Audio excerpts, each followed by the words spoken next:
Hello viewers, তো আজকে যে টপিকটা নিয়ে আলোচনা করব সেটা হচ্ছে পলিটেকনিকের বলতে গেলে এক্সাম গাইডলাইন এবং বলতে গেলে স্টুডেন্ট গাইডলাইন, যেটা আমাদের বলতে গেলে নোটিশ আসছে। তো সেই ক্ষেত্রে বলতে গেলে আমি সেই ভিডিও নিয়ে আলোচনা করব। সম্পূর্ণ ভিডিওটা দেখবে, ভিডিওটা স্কিপ করবে না। তো মেনলি যেটা হচ্ছে তোমাদের বলতে গেলে পলিটেকনিকের যে বলতে গেলে এক্সাম ফি যেটা আছে সেটা হচ্ছে 250 টাকা। তোমাদের ঘরে বলতে গেলে কিছু কিছু গাইডলাইন যেগুলো আমি বলতে গেলে মেনশান করব সেইগুলোই তোমরা শুধুমাত্র শুনবে, ঠিক আছে।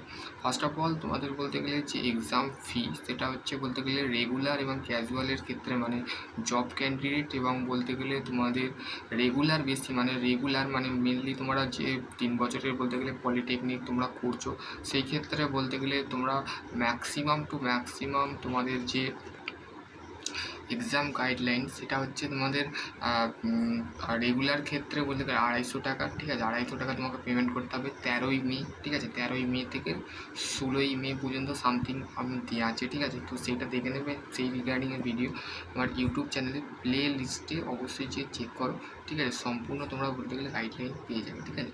এবার হচ্ছে ফার্স্ট অফ অল তোমাদের যে বিষয়টা আছে সেটা হচ্ছে তোমরা জানবে যে তোমাদের ক্যাজুয়ালের ক্ষেত্রে 150 টাকা, ঠিক আছে। 150 টাকা তোমাকে পেমেন্ট করতে হবে।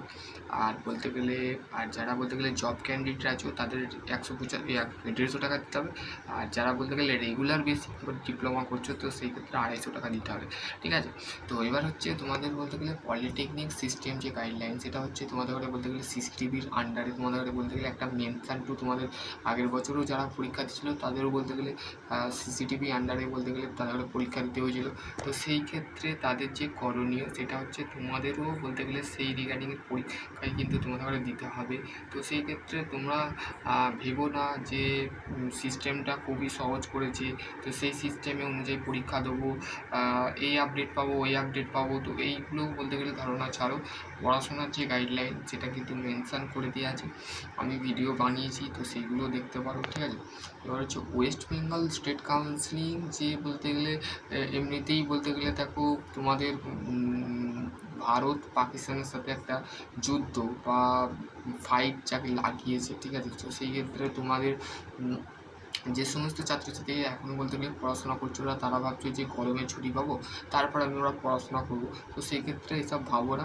কেননা বলতে গেলে স্টেট কাউন্সিলিং বলতে গেলে তোমাদের যে সমস্ত ভাই বোনেরা এখনও বলতে গেলে কোনো তোমাদের বিষয়টা তোমরা বলতে গেলে খুবই ছোটোখাটো নিচ্ছ, তো সেই ক্ষেত্রে বলবো ছোটোখাটো নিতে যাও না। কেননা বলতে গেলে পরীক্ষার যে পারপাস বা রিগার্ডিং যেটা আছে তোমাদের কিন্তু স্টেট কাউন্সিলিং তোমাদের কিন্তু বলতে গেলে সেই অফিসিয়াল আপডেট কিন্তু তোমাদের ঘরে দিয়ে দিয়েছে, ড্রাফট রুটিন বেরিয়ে গেছে। সেই ক্ষেত্রে তোমাদের বলতে পরীক্ষা কিন্তু মে মাসেই হবে, মে মাসের 20 তারিখে তো 6 সেমিস্টার ভাই বোনেরা। আর বাকি যে ডেটগুলো বাকি আছে সেগুলো সেকেন্ড এবং 4th সেমিস্টারের ভাই বোনেদের পরীক্ষা হবে।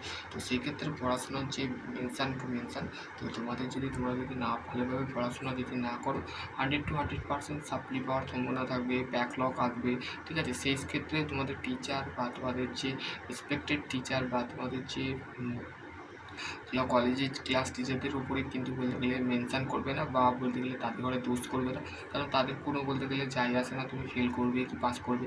তো সেই ক্ষেত্রে সৌভাগ্য বলতে গেলে তোমাদের চেয়ে বলতে গেলে বেশিরভাগ ছাত্রছাত্রীরা এখনও বলতে গেলে টেনশনের মধ্যে আছে যে দাদা আমাদের বলতে গেলে পরীক্ষা তো আগিয়ে আসছে, তো সেই ক্ষেত্রে বলতে গেলে আমরা কীভাবে একটা সিলেবাস কমপ্লিট করবো। তো সেই রিগার্ডিংয়ের বলতে গেলে একটু আগে ভিডিও দিয়েছি, সেই কথাগুলো শোনো, শুনলে তোমাদেরই লাভ হবে, লস হবে না। আমি বলতে গেলে লস করতে চাই না কারোর ক্ষেত্রে।